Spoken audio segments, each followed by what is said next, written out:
সেদিন ভোরে বুকের গভীরে শুনেছি জমে থাকা নীল বেদনারা ডাকে।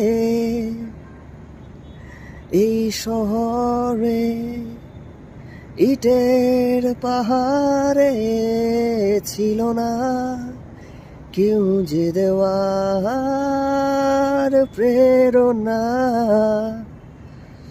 যন্ত্রে বাঁধা মন ছিল ক্লান্ত অসহায়, অর্থে নাশু মৃয়মান দুঃখের ছায়ায়। আর নয় সময় উদ্দেশ্যহীন মিছিলে তুমি সেই পূর্ণতা আমার।